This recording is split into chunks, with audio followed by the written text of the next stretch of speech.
ঢাকা মহানগরের আওতাধীন সকল থানা, সকল ওয়ার্ডে ওয়ার্ডে ছাত্রদল কর্মী সম্মেলন করবে, সকল ইউনিটে ছাত্রদল কর্মী সম্মেলন করবে, যেটি ইতিমধ্যে সারা দেশের সকল শিক্ষা প্রতিষ্ঠানে প্রায় 2000-এর অধিক শিক্ষা প্রতিষ্ঠানে চলমান রয়েছে। কর্মী সম্মেলনের মাধ্যমে ছাত্রদলের কমিটি গঠন, সাধারণ শিক্ষার্থীদের মতামত নিয়ে ছাত্রদলের কমিটি গঠন, সেই প্রক্রিয়া সারা দেশে চলমান রয়েছে। এখন আমরা শুরু করতে যাচ্ছি এই 4 মহানগরের ওয়ার্ডে ওয়ার্ডে, এবং সেটি অতি শীঘ্রই আজকে আনুষ্ঠানিক সূচনা হলো। অতি শীঘ্রই 2 থেকে 3 দিনের মধ্যে সেই কর্মসূচি আমরা বৃহৎ আকারে শুরু করব।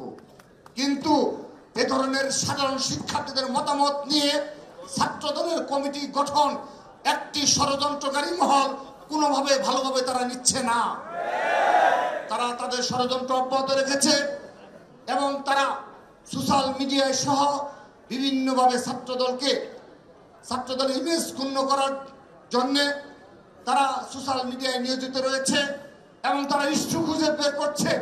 সামান্য কোনো ইস্যু পেলে এই ছাত্রদলের বৃহৎ পরিকল্পনা এবং আমাদের এই সাধারণ শিক্ষার্থীদের মতামত নিয়ে ছাত্রদলের পথ চলায় তার বিঘ্ন ঘটানোর জন্য গভীর ষড়যন্ত্রে লিপ্ত রয়েছে। সংগ্রামী উপস্থিতি, তারই ধারাবাহিকতায় গতকাল খুলনা বিজ্ঞান ও প্রযুক্তি বিশ্ববিদ্যালয় কুয়েটে যে অনাকাঙ্ক্ষিত ঘটনা ঘটেছে, সেই পুরো ঘটনার জন্যে অবশ্যই ছাত্রদলের সভাপতি হিসেবে আমি ব্যথিত, মর্মাহত এবং দুঃখ প্রকাশ করছি। যে বা যারাই এখানে আঘাতপ্রাপ্ত হয়েছে, আহত হয়েছে, সকলের সুস্থতা কামনা করছি। এবং আমাদের একটি অগ্রগামী টিম, আমাদের ছাত্রদল কেন্দ্রীয় সংসদের সিনিয়র সহসভাপতি, সিনিয়র যুগ্ম সাধারণ সম্পাদক সহ ছাত্রদল কেন্দ্রীয় সংসদের একটি টিম ইতিমধ্যে খুলনায় অবস্থান করছে এবং তাদের চিকিৎসার খোঁজখবর নেওয়ার জন্য সচেষ্ট রয়েছে। আমরা আবারও দুঃখ প্রকাশ করছি, কিন্তু আজকের এই অনুষ্ঠান থেকে স্পষ্টভাবে বলতে চাই, সেই কুয়েটের যে শুরুর যে ঘটনা, কে এই ঘটনার সূচনা করেছিল তাকে চিহ্নিত করে অতি দ্রুততম সময়ে বিচারের আওতায় নিয়ে আসতে হবে। গতকাল মধ্যরাত থেকে একটি ভিডিওর মাধ্যমে স্পষ্ট হয়েছে কত বড় ষড়যন্ত্র হচ্ছে, কত বড় ষড়যন্ত্রের মাধ্যমে ছাত্রদলের সাংগঠনিক কার্যক্রমকে প্রশ্নবিদ্ধ করার জন্য একটি মহল লিপ্ত রয়েছে। আমরা বিগত সময়ে বারবার এই বাংলাদেশে গুপ্ত রাজনীতির অবসান চেয়েছি।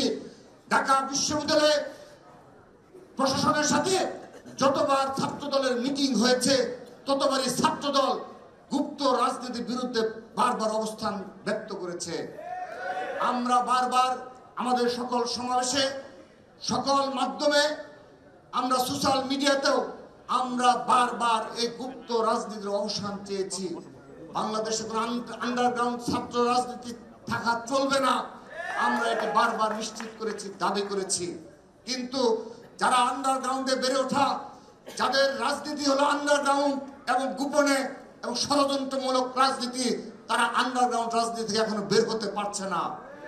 প্রিয় উপস্থিতি, তার এই ধারাবাহিকতায় গতকাল কুয়েটে একটি মিছিল থেকে আমাদের ছাত্র দলের সমর্থক এবং কর্মীদের উপর, যারা এখন আমাদের কোনো কমিটি নেই, কুয়েটে ছাত্র দলের কোনো কমিটি নেই, এবং কিন্তু আমাদের সমর্থক এবং কর্মী রয়েছে, সেজন্য সদস্য ফরমকে কেন্দ্র করে তার আগের দিন, সংঘর্ষের আগের দিন ছাত্রদলের সদস্য ফরম বিতরণকে কেন্দ্র করে যে অনাকাঙ্ক্ষিত ঘটনা ঘটেছে, আমরা সোশ্যাল মিডিয়ার মাধ্যমে এবং কয়েকটি ভিডিও ফুটেজের মাধ্যমে দেখতে পেয়েছি যে বৈষম্য বিরোধী নামধারী কতিপয় গুপ্ত সংগঠনের নেতা কর্মীরা যখন মিছিল নিয়ে যাচ্ছিল, তখন নিরীহভাবে ছাত্রদলের কতিপয় ভাইরা আমাদের হেঁটে যাচ্ছিল, তখন অতর্কিতভাবে একজন শীর্ষ নেতা এই গুপ্ত সংগঠন এবং বৈষম্য বিরুদ্ধে নামধারী একজন শীর্ষ নেতার নির্দেশে এবং সরাসরি তার নির্দেশে এবং তিনি সরাসরি অংশগ্রহণের মাধ্যমে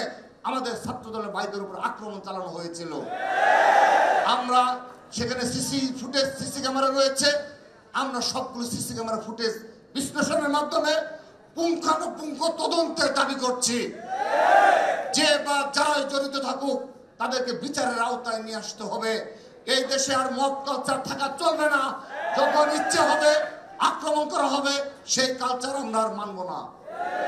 আমরা সেখানে সিসি ক্যামেরা ফুটেজ রয়েছে, আমরা সেগুলো বিশ্লেষণ করে বিশ্ববিদ্যালয়ের প্রশাসন এবং আইন শৃঙ্খলা রক্ষাকারী বাহিনীকে বিনীতভাবে অনুরোধ করছি, আমরা ধৈর্য সহকারে এই পথ পাড়ি দিয়ে এসেছি। বিগত 7 মাস অনেকগুলো অনাকাঙ্ক্ষিত ঘটনা ঘটেছে, যার মাধ্যমে বৃহৎ সংঘর্ষের সূচনা হতে পারত, কিন্তু ছাত্রদল নীরবে নিবৃতে আমরা আমাদের ছাত্র রাজনীতি, নতুন ধারার ছাত্র রাজনীতি উপহার কল্পে ছাত্রদল নিরলস পরিশ্রম করে যাচ্ছে। এই আমার ছাত্রদলের মহানগরের ভাইরা যারা যারা রাজধানীর বুকে সবচেয়ে বেশি জুলাই আগস্ট আন্দোলনে ভূমিকা পালন করেছে এবং ফ্যাসিস্টদের বিরুদ্ধে যারা সবচেয়ে বেশি লড়াই করেছে, সংগ্রাম করেছে, যারা এই 15.5 বছর আমার এই ভাইরা, আমার এই মহানগর ছাত্রদলের ভাইরা যারা একদিনও বাবা মার সাথে ঘুমাতে পারেনি, যাদের নামে শতাধিক মামলা রয়েছে, যার সহকর্মীরা গুমের শিকার হয়েছে, যার সহকর্মীরা পাশে রেখে হত্যার শিকার হয়েছে, নির্যাতনের শিকার হয়েছে, স্বাভাবিক জীবন যাপন করতে পারে নাই, আমার এই মহানগর ছাত্রদলের ভাইরাই বাংলাদেশের নতুন প্রজন্মের মুক্তিযোদ্ধা।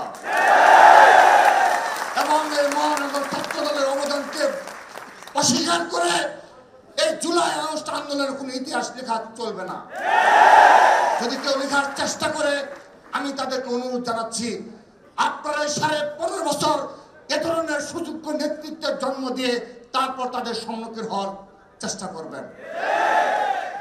প্রিয় উপস্থিতি, আমরা অবগত হয়েছি গতকাল কতিপয় কুয়েটের শিক্ষার্থীবৃন্দ এবং বৈষম্য বিরুদ্ধে নামধারী গুপ্ত সংগঠনের কতিপয় যাদের অংশগ্রহণ বেশি ছিল, তারা ভিসি স্যারকে রাত 2টি পর্যন্ত অবরুদ্ধ করে রেখেছে।